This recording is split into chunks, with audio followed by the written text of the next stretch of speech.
Can you hear me? Yeah. Linda said I need to speak clearly and make eye contact. Check that box, I just did. You did. Oh, I can, now try to listen. Okay. Yeah, so this is a continuation of our discussion on the Scots-Irish, Presbyterian and other random things. Like he was buried in Grant's tomb. Anybody know the answer to that? The following, there's a lot of episodes of people treating people poorly. So I thought I would have the same prayer I had last time, which is, dear Lord, despite our differences, despite our disagreements, let us above all love each other as you would have us do. In Jesus' name, amen. Okay, so here we go. Big picture. So remember from last time, so the Scottish monarchy wants Scotland to be Roman Catholic, as it always had been. The Pope is head of the church. The English monarchy, after they got reformed through Henry VIII, remember all that, he wants Scotland to be Anglican. But the English monarch, the supreme authority of the church. But the Scots do it their own way. They went religious independence, and the Presbyterian Church answerable to God alone. And I think we could all feel very proud of that. So what happened last week? The Reformation in 1590 Scotland was a great success. Presbyterian Church is the church. Oops.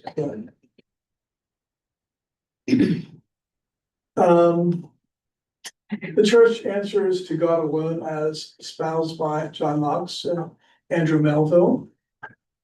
But remember, James VI of Scotland, also James I of England, is raised Presbyterian, but he doesn't really go for all that because he's the monarch. He's in charge. He wants this Scottish church to bow to him. He doesn't like Presbyterians. Really, he is one, but he doesn't like them. And there he is, and he says, if you aim at a Scottish Presbyterian, it agreeth as well with monarchy as God with the devil. So he sort of sees himself as God, and the Presbyterian Church as the devil. But the Kirk transformed Scotland. The church in Scotland was immediately popular with the people. And we talked about the Scots. They're the poorest country in Europe. They never really go through a Renaissance. But the church, gosh, excuse me, I don't know. But the church is, the ministers that go out are devoted to the people and devoted to education. It provides a unifying force for the people. It introduces a measure of democracy, which they never had before. So it's very welcomed by the Scots. The Presbyterian ministers are devoted. They're visiting the sick, helping the poor, consoling the sorrowful, and make humble folk feel dignity and worth. This only happened before under the previous religious regime. On the downside, the sermons took all day, basically. And sadly, no golf on Sunday. That was the rule. Presbyterian ministers thought that morals were in need of, reform in Scotland. So, all these drunkenness and so forth, or uncomely gestures would bring you before the session. So I love this idea that if you go astray, and I think this has happened all throughout Presbyterian history. Chuck tells stories about in the 1800s, people being called before the session here because they were seen dancing or something like that. Also, no more carnival days, no physically passion plays, no fun. And this was an age where witchcraft was punishable by death. And golf is a game. Actually, the game was invented by the English to punish the Scots. That's enough. It may not be the case. Okay, so James the First of England, he has a plan for these Presbyterians. He does see how they can be useful because, as we talked about last time, in Ireland, the northeast part of it, Ulster, one of the four provinces, was denuded of people, basically. A lot of the people were killed, and a lot of the Irish nobles left. So there was a population decline.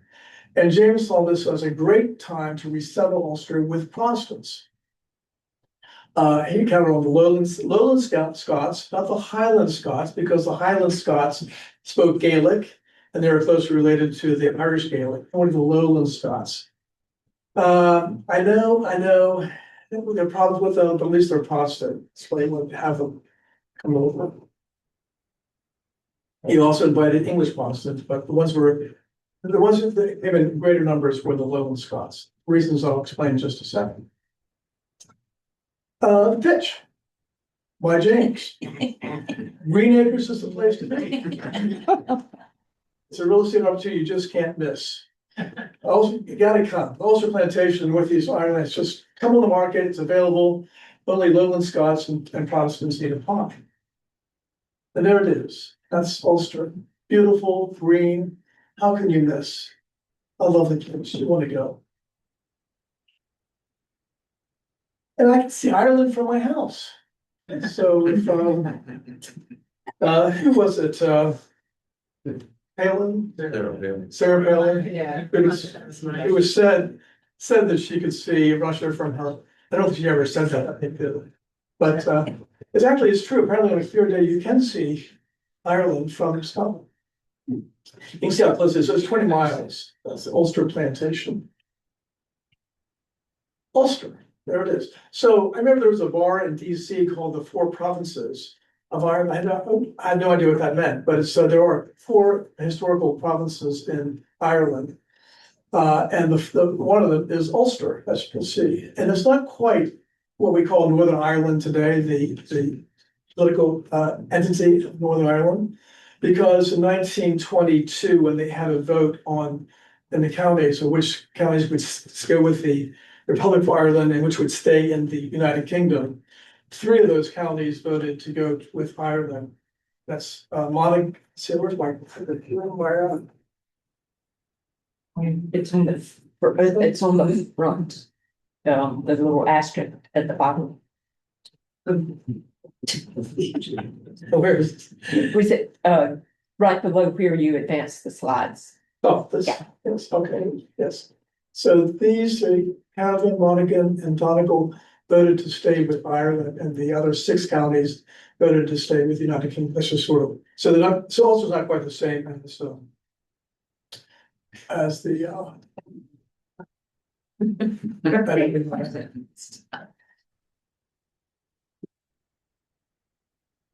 That could help with that.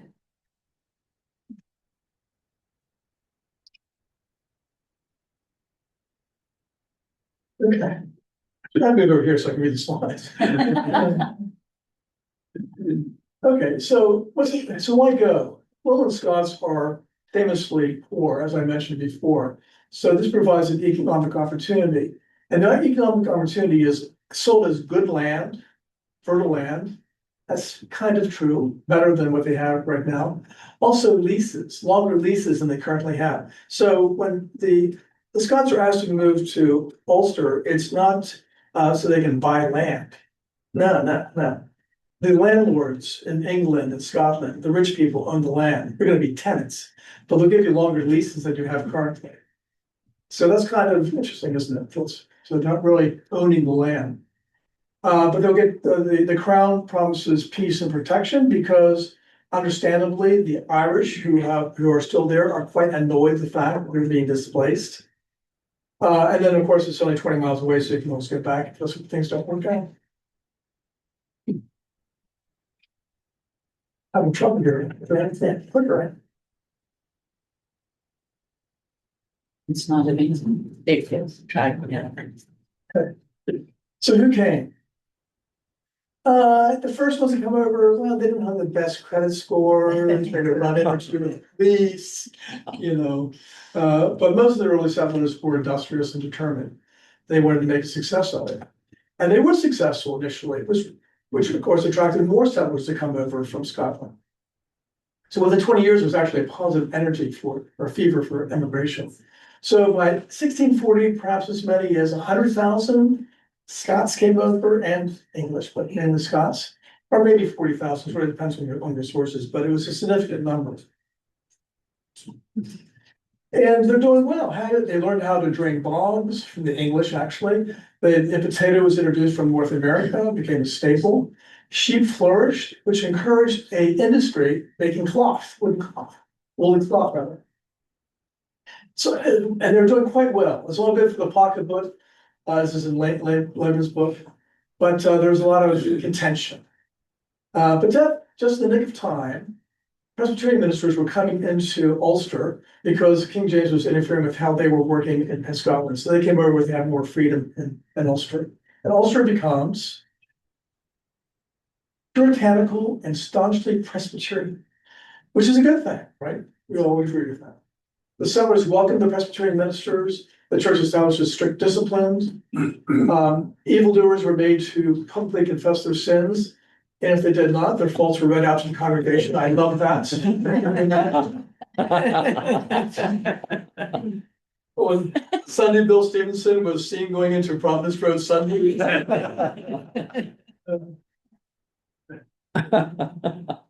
The Ulster Scots soon recognized the difference between God's glory and hell's torment. Sin no more. Okay, so these people are zealous Presbyterians. Everything's great, except for one thing. The Irish, it's their land. The Ulster Scots were, as I mentioned, they were poor, they came over as tenants, but they're actually in status, they're higher ranking than the Irish, who they could employ as subtenants. So the Irish were the lowest of the low in terms of the pecking order. Some of the Irish actually flee up the hills, sort of Robin Hood style and causing mischief. They're called wood kerns. And then with the whole English control of Ireland, there was a rebellion in 1641 starting. It encompasses the entire country of Ireland, including Ulster. The rebellion spills over into Ulster. Thousands of Protestants were killed. And then finally, Oliver Cromwell. Remember Oliver Cromwell and the Commonwealth? The Puritans in England. He actually came over to put down the Irish rebellion and to kind of save the Scottish Presbyterians, but he didn't like them either. So he fought everybody. So he did come, so there was stability achieved through Commonwealth. And this is sort of just another image of Christians behaving badly, as they so often do throughout history. These are Irish fighting the Scots Protestants. Okay, but despite that, the years 1642 to 1660 were tumultuous in the British Isles. The execution of Charles I, the establishment of the Commonwealth, then the Restoration. So it's a very tumultuous time. In Scotland, there are bloody conflict among the Covenanters. They are fierce supporters of Presbyterian polity in England. Many of the Covenanters actually were killing other Scots because they didn't think they were loyal enough. So even the Covenanters were going to Ulster, so the fleeing Covenanters were going to Ulster. Also, English dissenters, Puritans, Quakers were all coming. They're hearing that it's a good place to be, is Ulster. That's what they're hearing. It's a signing of a covenant. I don't know much about them. I think others know a lot more than I do. Okay, so Ulster is actually an economic success. By 1700, Ulster was exporting the things they're growing. We also developed a thriving woolen manufacturing industry, so they're producing cloth and selling it around the world. But with the influx of Huguenots, Protestants, they're developing linen industry. So Ulster was an economic success. And to the extent that the English were saying, wait a minute, these people are competing with us. We set them up, and they're competing with us. What have we done? We've created this monster. So the English decided to crack down. So the empire strikes back.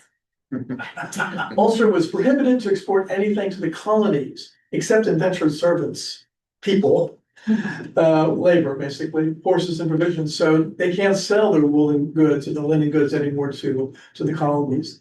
The Woolens Act prohibited the export of Ulster wool and cloth anywhere except England and Wales. So a huge restraint of trade.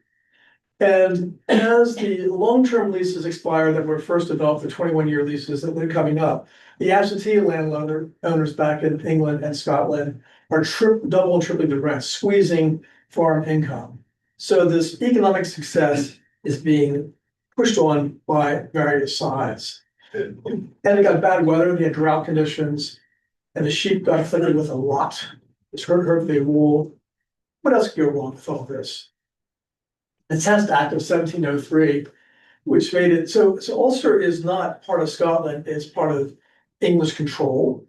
There was restraints putting on Presbyterian ministers. They had to either they had basically bow a knee to the Church of England. You no longer had official standing. The legality of free marriages was in doubt. Children could no longer be taught by Presbyterian tutors. This is in Ulster. And Presbyterians were made to tithe to the Church of England. So this is horrible, right? The economic conditions, then on top of everything else, this Test Act. So what happens? What can happen? You got to get out of this place. So just at this time, the American colonies were up and running, and news was coming back from the colonies that the colonies were actually a pretty good place to go. Presbyterian ministers had been there. William Penn had been over to Europe and England, basically selling his colonies appeals. And the colonies, of course, needed labor, definitely rich in land or in people. They needed people. A few thousand Irish went in 1717, and reports back were favorable. So the big question is, so where do you go in the colonies? Who's going to pay for it? An ocean cruise, of course. Small little sailing ships where you get smallpox or other diseases. But the sea journeys might take 3 months, but the chances of survival were high. It's going to be expensive. But if you don't have the cash, we have an easy payment plan called indentured servitude. We can get you there. If there's a will, we can find a way to pay. And there's a sort of people just cramming into these small boats. Can you imagine doing that for 3 months? Okay, so there are 5 waves of migrants from Ulster. First wave, 5,000. Second wave, much larger, made in Pennsylvania. And so here's the English again. First of all, they created conditions that induced the local Scots to leave, the Scots-Irish to leave. Right? They clamped down on them. And then as they're leaving, now the English are saying, "Oh my gosh, they're leaving. Now we don't have enough Protestants in Ulster." That's the English for you, I guess, or government for you anyway. Third wave, moving beyond Pennsylvania to the Shenandoah Valley. Fourth wave into the Carolinas. But the French, so the Indians are finally reacted in the mid 18th century. The French Indian War, the Pontiac Wars, the Indians were on the warpath. And but after that settled, another final wave comes in 1771, 75, before things shut down, meaning the American Revolution, so it's never more transatlantic traffic. So that's what happened. They're the migrations. So how many came? How many Scots-Irish came to the American colonies? The statistics are not complete. Best estimate is about 200,000, so that's actually huge. They're the biggest group outside the English to come to the colonies at that time. And what percentage of the Protestant population of Ulster emigrated? Well, 25%, maybe 50%, a huge segment went, basically caused by the English. If the English had not done what they've done in terms of their policies, why leave Ulster? It's really, and their inducement was because of the strangulation that England was putting on their economy. So this is what the English government has created. They've lost Protestants Ireland. Now they have very independent-minded the Scots-Irish, and they get armed in Presbyterians in America. What could go wrong? By the way, so the Scots-Irish are not Scots. That's made in this labor book. they're very different in terms of how they approach the world. The Scots emigrated in smaller numbers, but some of you might have connection with this through your ancestors, but thousands of Highland Scots moved because there was the Jacobite rebellions in Great Britain, and they failed. And the Highland Scots were punished hugely. They couldn't wear the tartans. The clans were abolished. So many came to North Carolina actually, and they came in from the coast, not from the west. The Scots stayed east and tended to business. Scots tended to be loyal to the Crown during the American Revolution, I read, but not so the Scots-Irish. Very different approaches to life. So, okay, indentured servitude.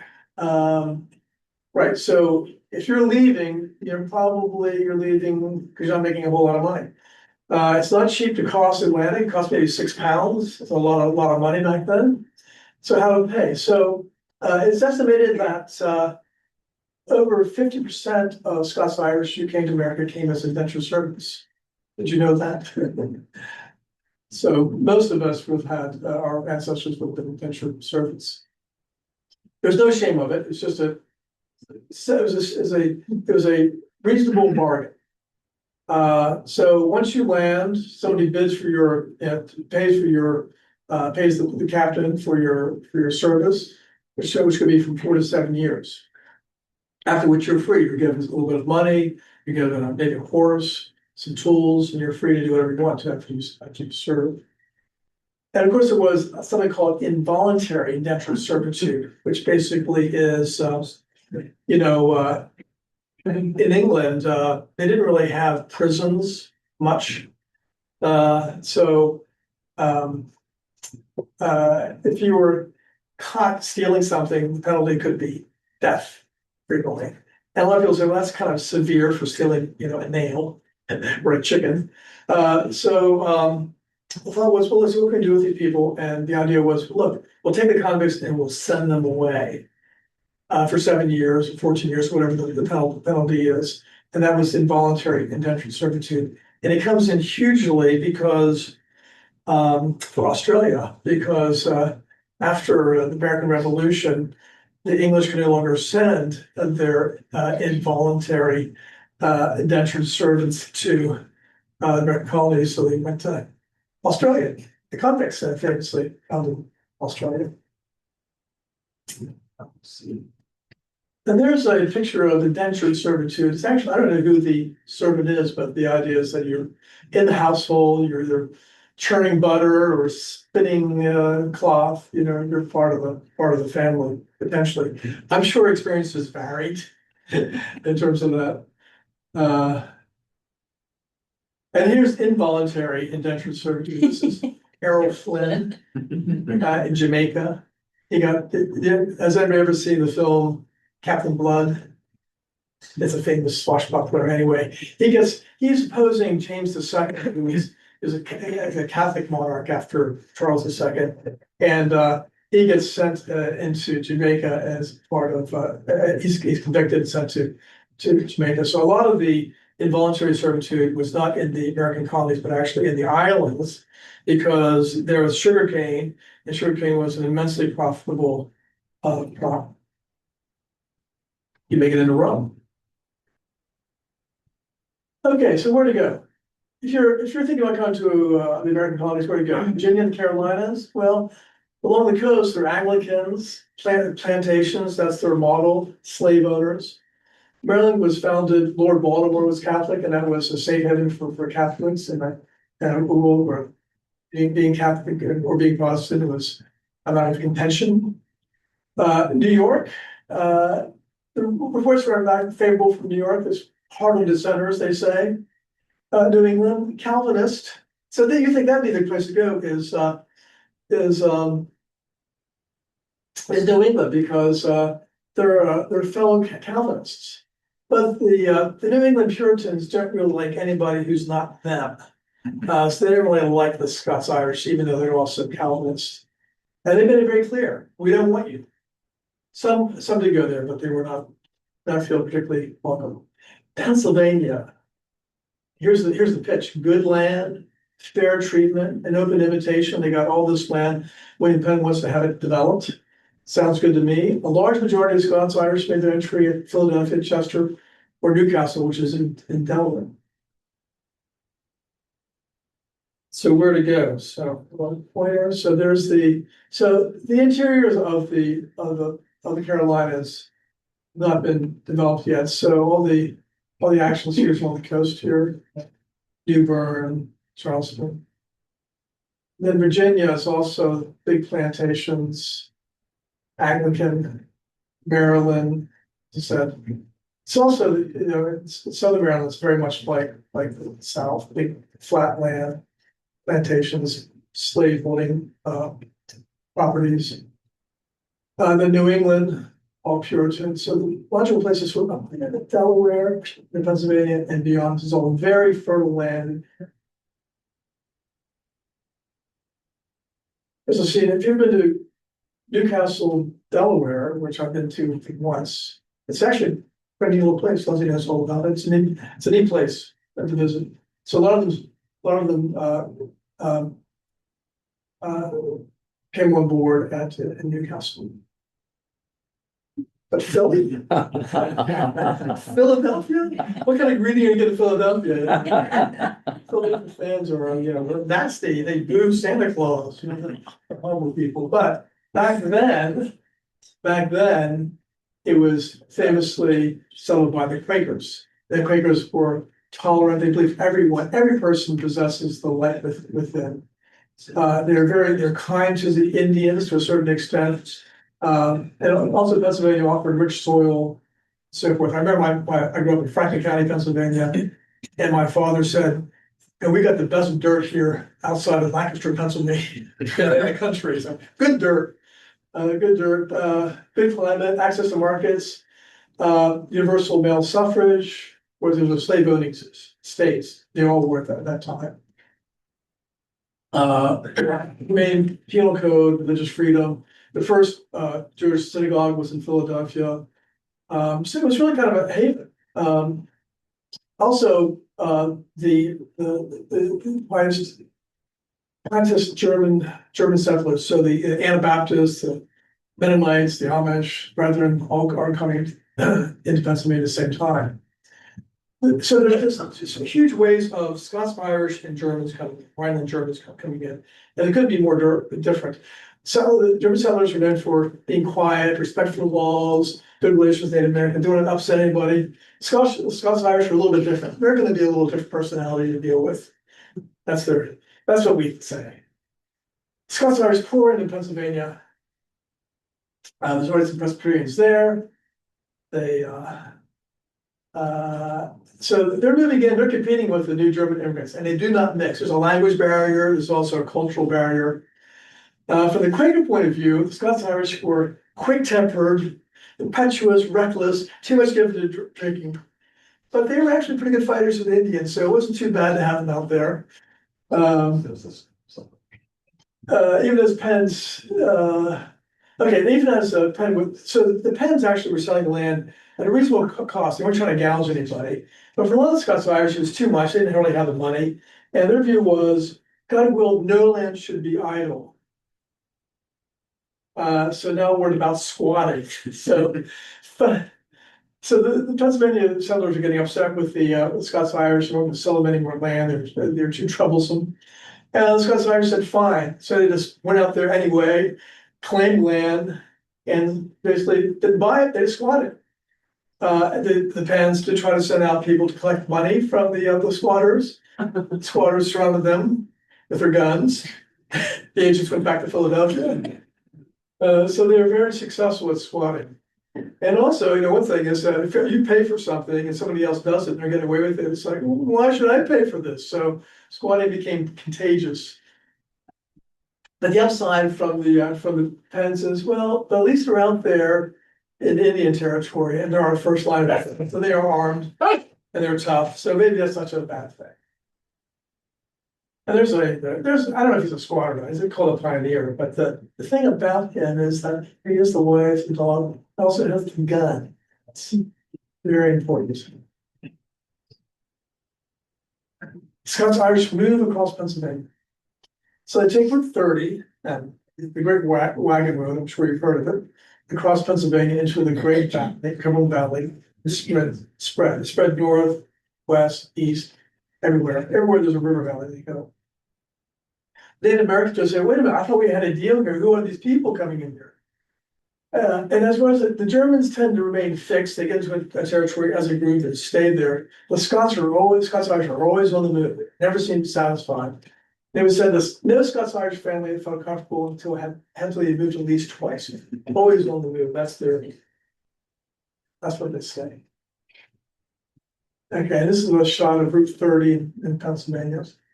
Headed west towards the Tuscarawas there. Like a big hill for a hill. Yes, that's a little hilly, but so they settled that. So famously, the Scots-Irish settling, and I think I mentioned last time that where I grew up, there's place names like Letterkenny, Greencastle, Carlisle's not too far away, Antrim Township, all Scots-Irish names, but a lot of them left. And the farm our family bought, which was the Pennsylvania German side, they bought that from a Scots-Irish family in 1807. So anyway, into the Valley of Virginia. So Pennsylvania is getting filled up. So if you make the left, you go south, Route 11. I said last week, Route 15 is actually Route 11. That parallels 81. Then you go down to the beautiful Shenandoah Valley. Augusta County, where Stanton is, and Rockbridge County, where Lexington is, WNL is, did claim to be the most Scotch-Irish counties in the US. They're very welcome. So Virginia is sort of similar to Pennsylvania in that the governors are in Williamsburg. They have all this land out there. They want to settle before the French take it or the Indians get contentious. So they welcome the Scots-Irish to come in. So they're given considerable land ownership rights and religious freedom. And then also Presbyterian ministers are coming in from Pennsylvania. So by 1775, 23 Presbyterian congregations in the Valley. And there are rumors that the colonies to the south and the Carolinas were also welcome to settlers. You have any Protestant. So the Carolina Piedmont. So something closer to home. The third great wave of Scots-Irish was in the Piedmont. So they moved east and south along the Blue Ridge and some of the Piedmont. So by 1775, 140,000 settlers in the Carolina fell back. And Mecklenburg County, our county, was one of the counties that received the most Scots-Irish, hence First Presbyterian. And today, North Carolina, I read this, has the largest percentage of Scots-Irish ancestry with 2.9%, which sounds ridiculously low, doesn't it? How can that possibly be? I read it, I put it up there, I don't necessarily agree with it. That's what somebody said, I can't remember who. Look at that. Okay, so I love maps, and here's a map. So this is meant to be the great, they call it the Great Valley Road or the Great Wagon Road from Philadelphia, Lancaster, you get the York, Gettysburg, Hagerstown down. So that's the Cumberland Valley, and then down to Winchester, Staten, and so forth, and then sort of trickling over. So Roanoke is like a cul-de-sac, not sort of like a cul-de-sac there, Shenandoah Valley. You can sneak by the mountains into the Piedmont here down to Salem, famous Salem, Winston-Salem, and into the Piedmont down in Charlotte. Or you can take this route. I don't really know this route very well. Maybe Bill does. It was Knoxville, Bristol, Eddie Bristol. And then also we have the old post road. So you know these names, kind of Mill Road, all the way up through New England. And this is, let's say, the fall line. So you know the fall line where no longer you take a boat up the so between the coastal plain and the Piedmont, it's the fall line. So usually there's some kind of waterfalls there. So Augusta, Columbia famously, Churl, how do you say that? Churl. Churl. I just presented her briefly. So, anyway. Now, there's a huge debate about the Great Wagon Road and where it actually went. And so I just told you it went through Hagerstown, and there's a lot of people who are really into it saying it did not, and I went through Shepherdstown. Anyway, that's the idea. The idea is that so the paths were already there because they're actually Indian paths. And in the Shenandoah Valley, I read this, it's quite interesting. So when the settlers came to the Shenandoah Valley, it actually was pretty wide open. The reason why it was wide open is because the Indians were burning wood there. And the reason why they're burning wood there to create pastures is they wanted to attract bison. So did you know this, that there was the woodland bison as a species was actually quite prominent in the eastern US and they of course hunted them to extinction. So the white settlers did, not the Indians took care of them, but the white settlers hunted them to extinction because they were so big and yeah, so anyway, buffalo. And by Conestoga, the famous Conestoga wagons, not everybody can afford something like that. It's like a cattle wagon. Conestoga wagons probably going down the valleys. Okay. So part two. So everything's working out fine. Scots-Irish are doing very well. What about the Native Americans? They remain remarkably peaceful given what's going on. There are raids and so forth, but nothing really wholesale until the French Indian Wars, when it's actually the French Indian War we call it in the US. It's called the 7 Years' War elsewhere. It's actually a global war extended all the way to the Philippines, as the French and the English fought. Other countries involved too, but English were the big winners of that. You might know that's how they got Quebec, how they got Canada. Anyway, the Indians are induced by the French to attack the pioneers along the frontier. And it's not pleasant. Hundreds of people are killed.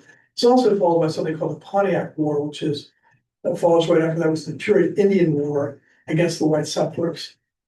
When the British fight the French European style, that's fine. Scots-Irish, they adapt. They use Native American methods. So they're skulking about, ambushing. And the Scots-Irish are not friendly towards the Indians at all. The Paxton Boys famously killed 20 peaceful Indians just because they didn't like it, didn't like them, identical Indians. So they were pretty tough. They took matters into their own hands, I'd say. They were not politically correct in Scots-Irish. You probably knew that. Can you hear me okay? Mhm. Yeah. Am I going too fast, too slow? Slower? Okay. Okay, so Scots-Irish were overwhelmingly in favor of American independence. Does that shock anybody? They hate the English anyway. And so in Mecklenburg County, we have the Mac Deck. You all know about that, I'm sure. It's somewhat controversial. Some people say it didn't happen, but let's say it did happen. Our rights come from God, not from government. That's sort of the view. And from the British standpoint, this is a Hessian, so it's not British, but it's employed by the English. It's not an American rebellion, it's nothing more than a Scotch-Irish rebellion.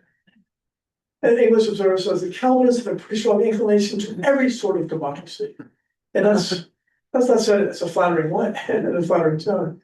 The Calvinists, of course, include the New England Calvinists as well as the Scots-Irish. Here in the South, Scots-Irish played a key role in victories at Kingsmount and Cowpens, which ultimately led to American victory. They weren't the only battles, obviously, but they were important in the South. And they're viewed as the very backbone of Washington's army. So, how good we are at the United Scots-Irish. Okay, so here's the problem. Scots-Irish are here. But they need ministers, and the ministers have to come from Scotland. There's no training early on for Presbyterian ministers. So there aren't that many coming over. And also, at the same time, all these folks in the backcountry in need of spiritual guidance. And this is also the time of the Great Awakening. People get stirred up emotionally. In belief of God, very different from the the minister at the pulpit saying, you know, thou shalt not sin, Jonathan Edwards. just more, Jonathan Edwards. sorry? I was gonna say, sorry, I thought you were gonna talk about Jonathan Edwards. Jonathan Edwards, yes, Jonathan Edwards in New England, and there's also that guy, George, Whitfield. Whitfield. Very famous preacher who could preach to thousands of people without a microphone and they'll all hear him. But he was highly influential in developing this great awakening. He was a Anglican, I think, was he not? Then also, you know, the Methodists, the Wesleys who are breaking from the Anglican Church and appealing more to people's spiritual side, if you will. The question is, are the Scotland trained ministers, 6 years of study, fluent in Greek and Latin and Hebrew, are they really out of touch with the people? So the Presbyterians splits into two. I'm sure a lot of people have heard a lot more about this than I do, but the Presbyterian Church splits into two: old side, more the traditionalists, and new siders drinking the Kool-Aid. They want more energy coming from the church. And so Newsiders see ways that we'll develop our own colleges here in the US to train ministers, so we get enough supply of Presbyterian ministers in the colonies. Which happened? So colleges were established. You might know a lot of them, but still enough. The old school, new school breach was settled, but still not enough. So a lot of Presbyterians are hearing the Baptist minister speaking to them and getting enthralled by that and hearing them. So a lot of Scots-Irish Presbyterians start to go over to the Baptist side. And the Baptist church, there was no educational requirement for the ministers, unlike the Presbyterians. So it didn't really, some Baptist ministers could not even read. All they needed was the call. Anybody could be a minister in the Baptist church. And no need approval from a Presbyterian or other church body. So by 1776, more Baptist ministers in the US than Presbyterian ministers. Isn't that amazing? And I don't know about the Methodists, but that also was catching on quite quickly. So it's kind of it's a different. So I think of the Scottish insistence is the wrong word, but emphasis on education, a little drier, perhaps, than what people in the frontier are seeking. So practices in the US, there is a democratic form of governance in the Presbyterian Church. I've mentioned that before, in contrast with the Anglicans. The zeal for education, strict observance of the Sabbath, an all-day affair. I had the occasion in Sydney, Australia, of all places, to go to a Presbyterian church that was a fundamentalist Presbyterian church. I didn't know that. It was a 2-hour service at least. There was no instrumental music. All the music was done by the person in charge. I don't even know, was a minister. Would turn a little 3-sided piece of wood that have names like Argyle. And Argyle was the melody, and everybody knew the melody. And so he sang the hymns sitting down, but for prayers, everyone stood. So the prayers were long. It's a very different. It was like guys with beards and stuff. So it's a very, very different sense. But that's more how it was back then. That somebody said in one of those books that of course, if you're appealing to God, you stand. So it's a lot of standing. All-day affair, of course. The clear sense of right and wrong. So from the Scottish perspective, there is right, there's wrong, there's not a whole lot of in between. And if you attribute your failings to unfortunate environments, your parents, defective social institutions, or whatever, too bad. There's right and there's wrong. Right, there's wrong.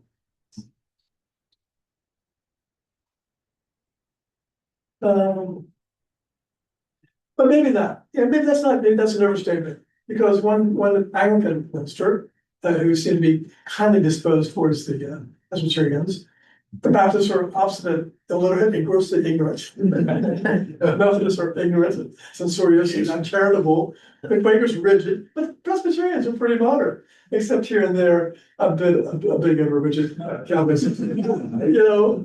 I think he might. I don't know what he's trying to curry favor with the Presbyterians for some reason. I don't know. I can't read it that way. Okay, so here's some colleges that have.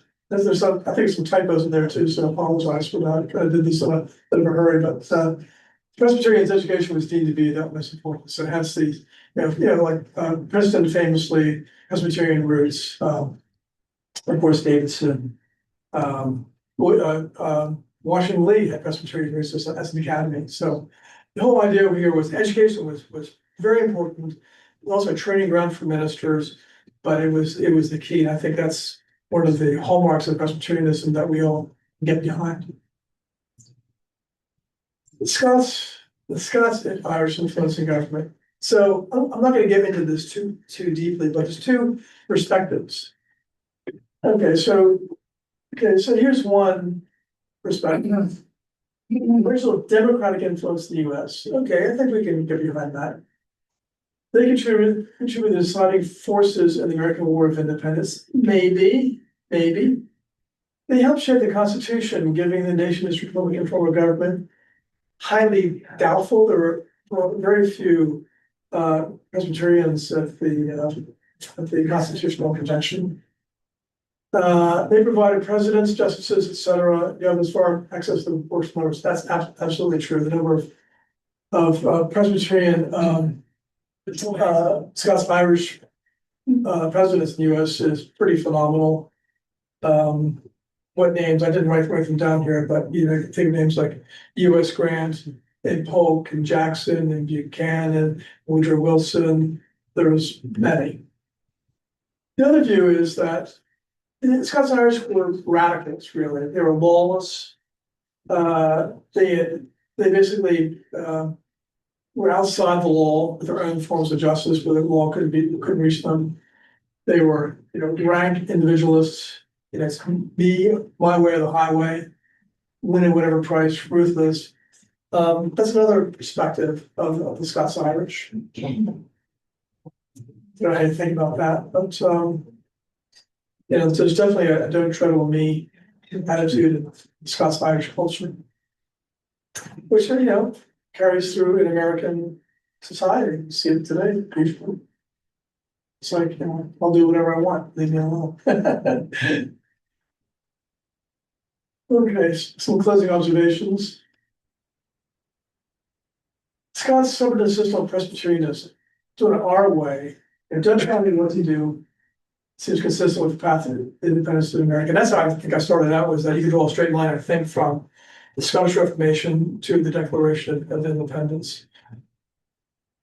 And the great irony here is that it never had to happen in terms of the Scot-Irish emigration. The English enabled to achieve prosperity in Ulster, and they took it away from them. It's like, you're doing fine, you're doing too well, and started to clamp down on them. So they had incentive to leave. So Scots-Irish traits of independence and self-reliance helped them succeed. I think there's any doubt about that. They were on the frontier and they made it happen. And they contributed widely to the success of the US as colonists, Christians, educators, soldiers, and statesmen. But that's too much in art. You don't think of too many Scots-Irish artists, but maybe that's not right. Because arguably the most important Scotch-Irish contribution to American culture is white lightning. Yes, they were in the hills. They knew how to make whiskey in Scotland, obviously, and so they applied that instead of barley, they used corn, and then made moonshine. And here's some artists. My name is American Scotch-Irish descent. All the country music, the bluegrass music, and so forth. You can times with Scots-Irish. I kind of made this up, but it's true, isn't it? I think it's true. Next. How are we doing on time? Okay, pop quiz. Good, pop quiz. Okay. Which of these famous American frontiersmen was not a Scots-Irish heritage? Davy Crockett, Daniel Boone, Davy Crockett, King of the Wild Frontier, Daniel Boone. It's a lot like Fess Parker. Kit Carson, whose real name was Christopher Carson, doesn't quite have the same ring. It's gonna be an explorer, you have a better name than Christopher Carson. John Wayne was famous from the UK, which, any guesses? John Wayne, no, it's actually Daniel Boone. He was of English Welsh descent. And the reason why it's confusing, he looks a lot like Davy Crockett because he played, Fess Parker played both. Instead of Coons played cat. There's no one ever confused. He was the best president of Scots-Irish descent. Any thoughts? Woodrow Mr. Wilson. Wilson? I don't know. That's good. Grant, that's a good one. I want to say, this is not necessarily true, but one, I guess the most notorious, or notorious? No, infamous, anyway, Andrew Jackson.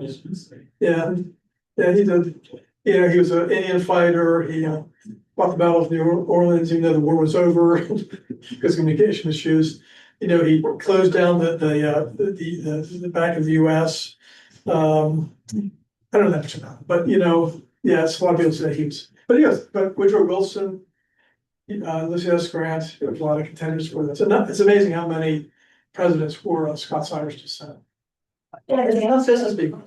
Sorry? James K. Polk. Yes, Polk, because he grew up not too far away, right? I suggested Jackson was in the Wax Falls where he originated, and famously he was asked during the American Revolution asked by a British soldier to polish his boots, and young little Andy Jackson said no, and the English officer slashed him with a sword. Do you hear that school? So he was not a friend of the English. Okay, who's the worst president? Any guess? Anybody want to venture a guess from that? Yes, of course, it's totally subjective. You can. Yes, I think so, yeah. Yes, yeah, there he is, yes. James Buchanan, he's the only president from Pennsylvania. And he was born in Franklin County where I was raised, but he was, did anybody read the book, The Demon of Unrest, about the beginning of the Civil War? Buchanan was totally feckless and trying to do anything. It's like, hey, you guys, you're working out. No leadership ability whatsoever. He also was, I read that in the newspapers, he was described as fancy, which was, he was a bachelor, and fancy was a code for homosexuality. So I'm not sure why I'm ending on that note, but anyway. Okay, so who is parading Grant's chair? Okay, so I'll bring this up because does anybody remember You Bet Your Life with Groucho Marx? Anybody see that? So at the end of it, Groucho would have these guys who had no clue about anything, and so they always get in this toss up. So who's running Grant's tomb? And usually they would stumble over the path. But the answer to that is, you think it would be Grant, but the answer is no one, because Grant and his wife Julia were entombed. They weren't actually buried, so there is no tomb. It's the technical answer. Okay, I know. You could Google me on that, but that's but yeah. Also, Julia Grant was also, I don't know why I'm saying this, but she was also cross-eyed. That's why you never see any pictures of her looking for it. Okay, so that's kind of a ramble. I realize that, and but I thought that in these remaining moments, it's almost time. But does anybody? I know a lot of you last time I said who's of Scots-Irish descent. Almost everybody put their hand up. So you all have perspectives in all of this. So you want to throw something out there? Feel free. Any? Yes. You mentioned Rockbridge County in Virginia. There is a Timber Ridge Presbyterian Church there that all my ancestors dating back to the 1700s are buried. It's a beautiful old historic church that have gotten touched with Pennsylvania. Yeah. And started there. Jesse, hi guys, Jesse here. He told me last week, he grew up in Augusta County, there's Stan and his ancestors. There's an old Presbyterian church there that I went by, right by Mossy Creek. We have fishing there, it's a beautiful little old church there, and then his ancestors have from, I'm part of the country too. Yeah, hunters, One thing, what I think is very interesting is that your listing of all the famous people, and there are a lot of country music people. And those are kind of the rednecky mountain people that we all think about, and the moonshine. And that's the Scots-Irish that I think was depicted by J.D. Vance in Hillbilly Elegy. Yes. And I took real issue to that because I grew up in the tradition of Davidson College, Agnes Scott College, et cetera, where education and hard work and et cetera, et cetera. And so how did we get to this dichotomy of what the perception of who is Scots-Irish? Yes. Two completely different people, in my opinion. Yes, that is so true. Yeah, so a lot of the Scotch-Irish, like, a lot of people would say, well, they ended up in the hills, which they did. I don't know why. So where I grew up, Franklin counties, the Scotch-Irish really got pushed out by the Germans. They went to Fulton County, next county over. That's like the beginning of Appalachia, and that's a place where it's like the world is different, and in the hills there. But it's yeah. So that's one element to it. The other element is an emphasis on education, great schools, well-trained ministers, the words. So yeah, there's interesting contradiction there. Yes, John. Picking up on what she said, 6 of the 24 signers of the bank day were graduates of Princeton. Yeah.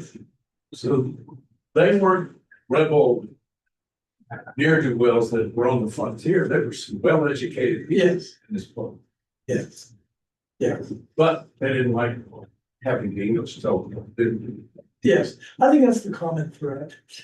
And the first slide I think I have there is that the one thing is that what the Scots is that they hate the English. Because the English assume that everybody reports to them, basically, that they touch. Everybody's reporting to me. The Scots weren't having it. And I put to you the thing that I just read last week, the only signer of the Declaration of Independence that was clergy was a Presbyterian minister. His name was Witherspoon. Yes. So I don't know if he's Scots-Irish or just Presbyterian. I don't know. But I thought that was interesting, that that's the only clergy to sign the Declaration of Independence. Yeah. And I guess also, I mean, this is it's not about the Scots-Irish, but for the American experience, it's quite broad, right? I mean, it'd be interesting to have something about the Calvinists in New England, and the Husband Germans, and also the African American experience, and the Native Americans. There's all kinds of interesting topics. Hey, Bill. Hey, one question that we were just kind of asking, what about the founding fathers? They came from that Enlightenment area, very smart, very, from England. What, were they Anglican? Were they Scots-Irish? Who the founding fathers of Jefferson? Oh, yeah, well, a lot of them, I think very few were Scots-Irish, right? I think they're mostly, I think very few of the founding fathers were that. Were they Let's see. Anglican? Yeah, well, famously, I think Washington's was brought up Anglican, but he was sort of lent towards deism. John Adams was a Unitarian. Jefferson. Yeah. Jefferson was also a deist, right? They So were Masons. they might have Masons too.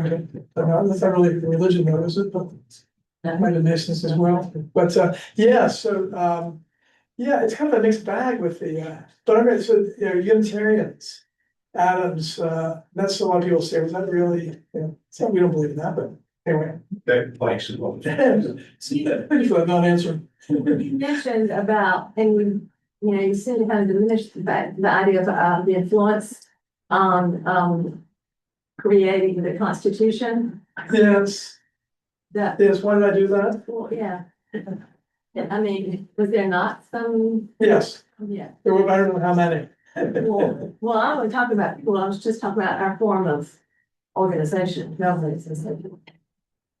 But Well, I mean, it is said that James Madison looked to the Presbyterian form of government when he was drawing up the Constitution and the court system and all that kind of stuff.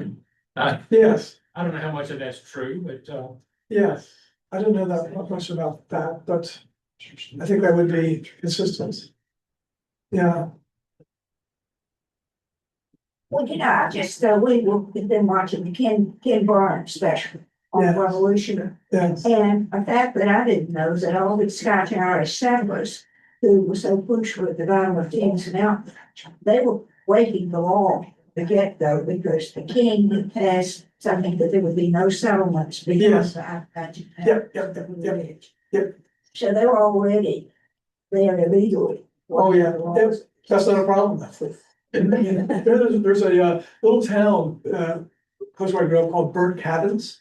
You know, Burnt Cabins, so the Indians burning that. It was, the authorities were burning it, it was Scots-Irish squatters. And they burned their, because the Scots-Irish attitude was, you know, if there's land there, and there's nobody contesting it, then I can have it, basically, yeah. But I think, the founding fathers class, who were more than 1,600 rivals, the second sons, more educated, aristocrats, they tolerated them because they were such good Indian fighters. Yes. They buffer. Right, exactly, yes. Yeah. You're welcome up there, just Yeah. don't come over here. Yes, measure, that's a good place for you to be out there. Don't hang around with us, you go out there, that's, you know, you go there and have your fist fights out there, and the country's fine. Yeah. Bill, I've heard you vacillate between Scotch-Irish and Scots-Irish. Which is correct? Scots-Irish, Scots-Irish. yeah. Is it- Some people, these is a Irish, but, I mentioned the first thing, first episode, or first song, or whatever, that, somebody said, wait, but you can't call them Scotch-Irish because Scotch is a drink and it's a broth and the Scots-Irish, and so, hey, Scots-Irish, but we told them, hey, we're calling you Scots-Irish, and they said, no, that's fine, we call ourselves Ulster Scots. We don't care what you guys. Okay, well, I guess that's, so I probably should have started this way. My knowledge of this is like, as you can tell, it's like thin. Thin, but it was free as I wanted to do it because I was interested. I had this book and I thought, well, it'd be kind of a fun thing to talk about because, you know, definitely there is a close relationship between the Presbyterian Church, particularly here in Mecklenburg County, and the Scots-Irish. So you can't avoid it, might as well talk about it. It's kind of a fun thing to do. Yes, John? when I was in seminary, there was a religious demographic map. And the only two places in the nation that showed up as predominantly Presbyterian were Pittsburgh and Charlotte. Oh, yes. Yeah. Well, it's, I don't, any other questions or comments or, yes, Have you done any reading? I don't know much about the original 7 Presbyterian churches that were in Mecklenburg County. I have not, I have the books, Steel Creek. yes, Seven Sisters. yeah. I disagree with that. Yeah. There's more than 7 sisters, and I think Or First Pres is part of it. So I disagree that there was just 7. The Seven Sisters are traditionally seen as pre-Revolutionary War, churches that were founded pre-Revolutionary War. So it's Sugar Creek, Providence, Steel Creek, Philadelphia, Sharon. where Sharon, did we say Providence? Providence. As well, Marcus? Sorry. I don't know if sorry. No, no, sorry, but every other church.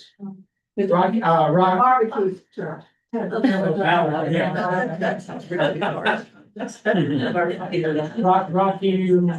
River. Oh, Hopewell up north of Park. Thank you all for indulging me.